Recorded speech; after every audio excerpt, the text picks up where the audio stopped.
E após 18 dias de paralisação nacional, movimento indígena e governo do Equador chegam a um acordo para suspender a greve geral no país. Redução de preços nos combustíveis, retomada dos subsídios e mesa de diálogo permanente fazem parte do pacto.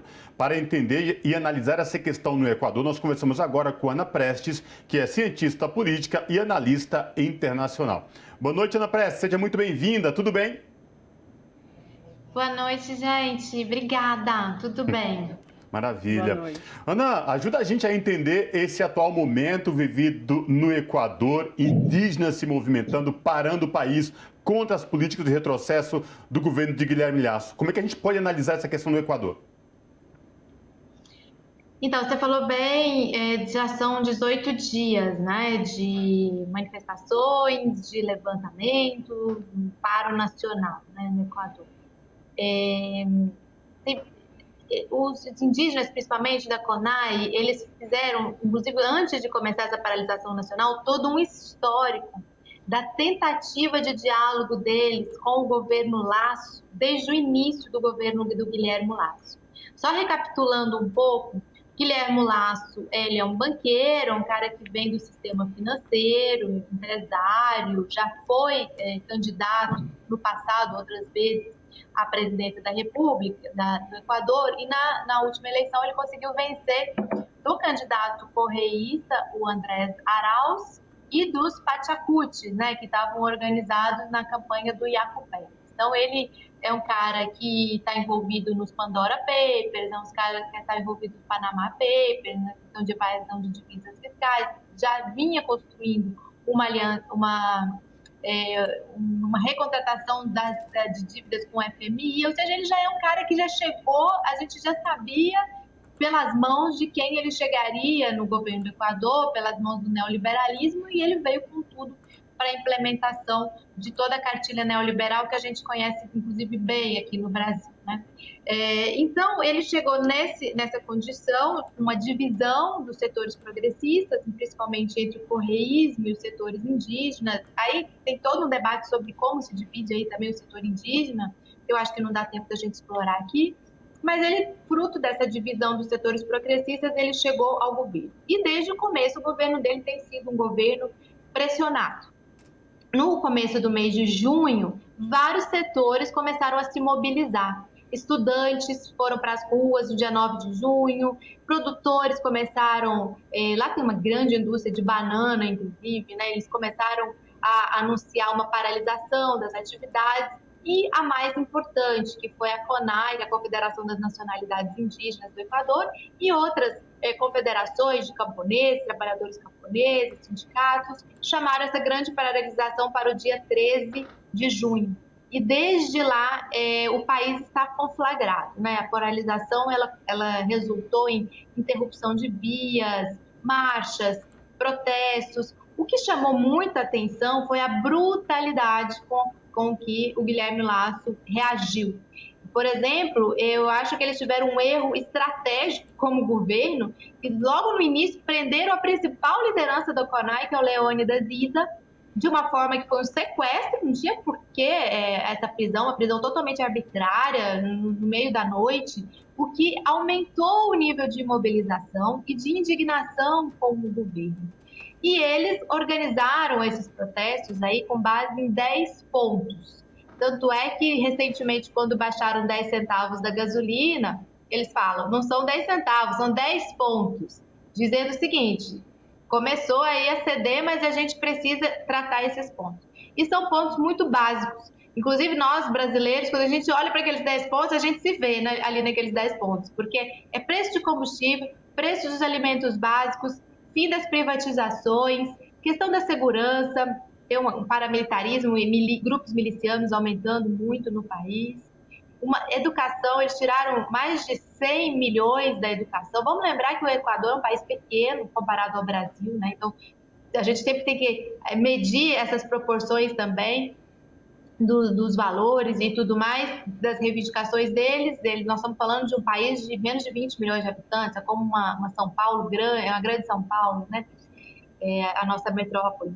Então, é esse o estado, né, da situação. Ao longo desses 15 dias, dos primeiros 15 dias, no final dos 15 dias, começou um debate sobre uma destituição do laço, que não prosperou na Assembleia do país, e infelizmente não foram obtidos foram obtidos 80 votos, mas não, acho que são 90 e tantos votos que são necessários para a destituição. Inclusive lá eles chamam isso de morte cruzada, porque quando cai todo mundo, né? Você tem que ter uma nova eleição para tudo, para presidente, né, com vice-presidente, parlamentares. Não prosperou, o país continua muito conflagrado, 18 dias depois do início das paralisações. E, Ana, na verdade, o governo Lasso se colocou interrompendo as negociações justificando por conta da morte de um militar, mas como você bem disse já, as ações violentas por parte do Estado já eram, assim, assombrosas, né, contra essa população indígena em mobilização. Desde o começo. Então, a primeira coisa foi essa prisão arbitrária do Issa, né, do Leônidas Issa, depois eles acabaram soltando ele. Já houve 6 a 7 mortes, né, entre esses manifestantes. Eu estava vendo onde estavam confirmando uma 7ª morte. Desaparecidos, né? Na última vez que eu vi também, de cerca de 8 desaparecidos, mais de 300 pessoas feridas, mais de 150 pessoas presas arbitrariamente. Eles fizeram uma coisa muito perversa, que foi, em determinados momentos, com algumas marchas pacíficas, eles fizeram uma negociação e da marcha passar, e logo em seguida da negociação começava a repressão, com gás lacrimogêneo, com agressão mesmo às pessoas. Inclusive, os próprios equatorianos com quem a gente conversa, eles falam que eles notaram uma agressão muito maior do que em outros tempos, uma brutalidade muito, muito maior do que em outros tempos. Nós temos aqui na América Latina os exemplos do Chile com os carabineiros, os exemplos da Colômbia com aquele grupo especial da polícia, que é a ESMAD, que tradicionalmente a gente já, infelizmente, já espera, né? Aquelas cenas terríveis da repressão. No Equador, isso era relativamente menor grau do que nesses outros países. Então, eles têm notado também uma agressividade muito grande para dissipar as manifestações. O presidente Guilherme Lasso, ele tinha uma particular preocupação com Quito. Então, naquela época, a certa altura, que estava chegando as marchas de diversas partes do país a Quito, ali eles aumentaram muito a brutalidade no sentido de tentar evitar o que eles chamam de ocupação de Quito, né? Então, eles também militarizaram aquela região ali da Casa de Culturas, que é onde tradicionalmente os movimentos se instalam, em Quito, e foi muito agressivo a reação do governo com relação às marchas, que são pacíficas. Eles são muitos, né? Muitos, e saem marchando de forma absolutamente pacífica, e realmente foi impressionante. Ana, o governo do Guilherme Lasso subestimou a capacidade de organização dos povos indígenas e outras organizações de trabalhadores do Equador mediante a tudo isso que vem acontecendo, porque no começo usou de violência, agora, depois de 18 dias, voltou a ter uma mesa de negociação e as organizações se comprometem a voltar para os seus territórios, enfim, desde que esses pontos da mesa de negociação sejam executados e que esta mesa de diálogo continue ativa permanente. Você acha que o governo de Guilherme Lasso subestimou a capacidade dos trabalhadores equatorianos? Parece que sim, né? A gente fica pensando que sim. O Equador, desde os anos 90, tem essa tradição dessas grandes marchas e que já derrubaram o governo, já derrubaram os 3 presidentes aí dos anos 90 para cá, no começo dos anos 2000. Então, eles têm uma capacidade mobilizadora que ela é impressionante, né? Se você observa, acho que para nós no Brasil, que estamos até carentes assim, de momentos de maior mobilização popular, a gente fica realmente impressionado. Então, são inúmeras pessoas que se colocam numa situação de, inclusive, de vulnerabilidade, né? Porque você tá ali, você não sabe onde você vai dormir, o que você vai comer, que hora você vai comer, né? Coisas básicas, mas eles conseguem se organizar e ocupar, né? Eu acho, sim, que o Laço, ele se assustou, inclusive, com essa capacidade de mobilização do parlamento, de ameaçar, né? Porque ele está forte no parlamento. Apesar de 47 assentos serem do UNE, né, que é por onde o correísmo hoje se organiza, depois que perdeu a Aliança País do grupo do Lenin Moreno, a grande maioria, inclusive setores indígenas de direita, como os setores do Pachacuti, são aliados do Laço no parlamento. Então, ele tem uma certa segurança institucional baseada nesse seu suporte no parlamento com os grupos que lhe apoiam. Mas eu acho que ele assustou realmente. E essa resiliência, essa resignação e essa... É incrível que ele subestime isso, porque ela já é uma marca presente do povo equatoriano e das suas organizações. A CONAI, ela é uma das organizações mais fortes, reconhecidamente, do mundo. Né? A CONAI ela é famosa no mundo inteiro pela sua capacidade organizativa e mobilizadora. Uhum.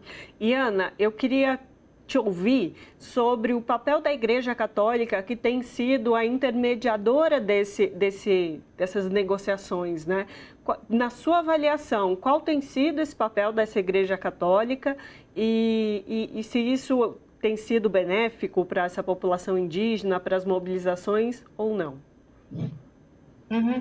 Então, a grande parte da população do Equador é religiosa, é católica, né? Como em grande parte do nosso continente, aqui da América do Sul, apesar do crescimento do neopentecostalismo, das igrejas evangélicas, mas a tradição é realmente muito forte. Tanto é que as negociações, elas começaram na Basílica do Voto Nacional, né? Que é intermediadas pela igreja. Essa é uma marca, inclusive, nossa, aqui da América Latina, né? Eu acho que ali nós temos alguns exemplos, por exemplo, assim, na América Central, El Salvador, na própria Nicarágua, em momentos muito importantes de grande tensão social, a Igreja Católica teve um papel de dissuasório, um papel de mediação, e muitas vezes um papel também de se colocar ao lado do povo e ser atacada, inclusive perder, né, ser vitimada por isso, né, como o famoso caso lá do Monsenhor Romero em El Salvador e outros. Então essa é uma marca também da nossa América Latina, esse papel da igreja, né, a igreja que teve um papel ao longo dos séculos muito importante, desde o começo da colonização e acabou se estabelecendo como um poder muito forte nas nossas sociedades. Então no Equador não é diferente. Realmente a igreja ela tem um papel de mediação e ela é muito respeitada também pela população. Uhum. Tá certo, então. Falamos com Ana Prestes, que é cientista política e analista internacional. Ana, muito obrigada pela sua participação. Gente, muito obrigada. Um bom programa aí para vocês. Agradeço muito a oportunidade de a gente falar. Tem se falado pouco sobre essa situação. Estou sempre à disposição. Abraço. Abraço.